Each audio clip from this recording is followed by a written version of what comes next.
Welcome back to another edition of Boss Beat, where we serve up a latte of leadership for those seeking to be and build better bosses in business. I'm Ben Lichtenwallner, and yes, I do like my bees.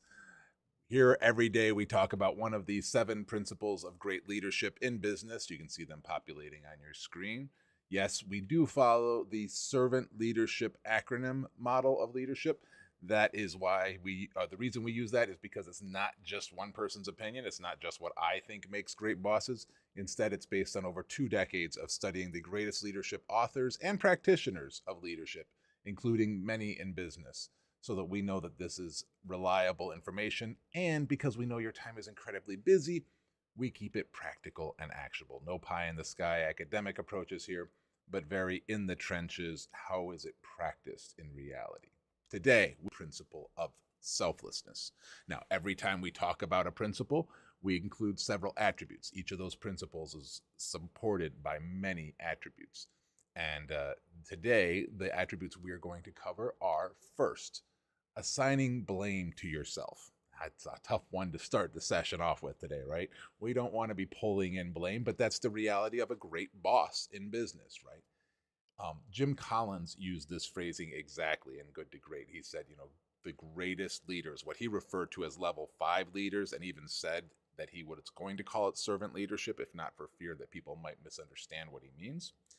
However, when talking about those level 5 leaders that were critical to organizations that went from good to great, Jim Collins said they assign blame to themselves. Napoleon Hill used a similar framing. He said, great leaders take full responsibility. These two folks understood that great bosses in business need to have the back of their teams. Their teams need to know that when the proverbial stuff hits the fan, that their bosses have their back and will cover for them. In practice, the way this looks is not necessarily that you're going out looking for blame to pull in, but when you hear others talking bad about your team or assigning blame to somebody on your team, you step up and say, no, I understand that Erica made a mistake and there was a problem, but she's a member of my team. I'm responsible for her. I assigned that task. Perhaps I didn't give her enough information, whatever the case may be. You say, whatever it is, if it was a member of my team who made an error, I am accountable. I am responsible, and therefore I pull the blame into myself. The second attribute is stewardship. We talked about this last time, so I'm only going to touch about it briefly. But the reality is, it's become so common for us to act as though we own everything in our organizations. So we say things like, it's my budget, my team, my employee. They are not yours. They are entrusted to you to do with what is best for the organization and those you serve. So instead of my budget or my team, it should be the budget, our team. That is stewardship. Again, if you want to see more about stewardship, check out the last time we talked about selflessness. And the last attribute we're covering today for those looking to evolve their principle of selflessness is humility. Now, if you're not serving others, you're self-serving, and that's not leading. So as a selfless leader, you need to be humble about your decisions. Now, whenever talking about servant leadership, I like to balance humility with that assigning blame to ourselves. And simply put, here's how to remember it. A good boss in business pulls in the blame and pushes out the fame. The best bosses in business practice a good boss behavior of pulling in the blame and pushing out the fame. What that means is when somebody on your team is struggling or there's a problem, you take responsibility for it. You take accountability for it. When you get the praise for your team's success, you make sure that you identify who is really responsible. You make sure and pass that praise along. Well, hey, Ben, awesome job on that work last week, man. I heard you killed it. I think there's going to be a big award coming for you. I appreciate it, but really and truly, it was Sam, John, and Devin who did all that work. They stayed up all night for 3 days in a row trying to get that project done on time. They're really the ones who deserve that award. I'll make sure and pass the praise along to them. If you could make sure the recognition committee knows who really did the work, I greatly appreciate it. You're passing the praise, right? Pulling in the blame and pushing out the fame. As for a story, an example, I want to go back to my own past, my own history. When I was in upper management of IT at a large manufacturing company, there was a new CIO there who was not well liked or supported by most of the organization. In fact, the only ones who really liked him or supported his work were external hires he brought in and consultants or contractors that he hired. Now, early on, he set out on a cost cutting initiative and began very quickly with an effort to reduce staff. In a meeting that he had pulled together for the top 3 or so levels of leaders in the organization, we were called together where we were supposed to present who we planned to lay off as a part of this project or proposal he had. And each person in the room would then give feedback on whether or not they would support that decision or if it caused a risk to the other teams. And we were going around the room and each person was doing their bit and following their marching orders. I, on the other hand, had been stewing about it for quite a while. It seemed very contrary to me to jump right into the cost cutting initiatives with layoffs.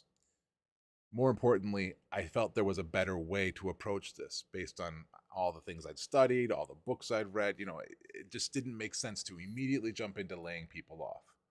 So when it came my turn to speak and listen and land a layoff from the team I was responsible for, instead of doing that, I raised a question. It seemed to me the best way to begin this cost cutting initiative was not to lay off people, but to first offer early retirement packages. I'd been in other organizations where that was the first step. I'd read about it first step and highly recommended it here. Why couldn't we first begin with offering early retirement packages? Well, you could have heard a pin drop. And I'm here to tell you that if looks could kill, I wouldn't be here presenting this information to you today, right? I will say, after that meeting, I had so many people come over and thank me for raising that. Many referred to the fact that I said what they were thinking. To say that my career under that CIO was a bit rocky would be an understatement. However, when that CIO left and I found other opportunities, I assure you some of them were actually given to me, the opportunities based in part on the way I represented myself there. I say this not to praise myself by any means, but to say that it's something I remain proud of to this day. It was a decision that took a little bit of guts. It took a lot of risk, but I knew I was standing up for the team. I knew I was doing what was best for the organization, even if my superior disagreed with it.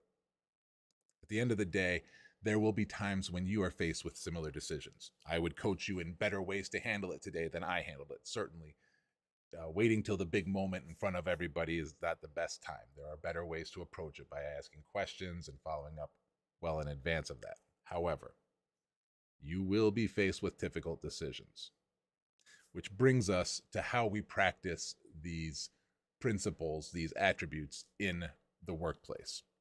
As we seek to build better boss behaviors in ourselves and others, who can we look to for an example?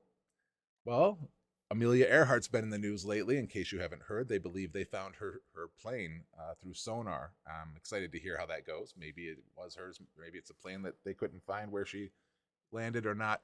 But regardless, she had a quote that I really liked. She said, "Decide whether the goal is worth the risks involved.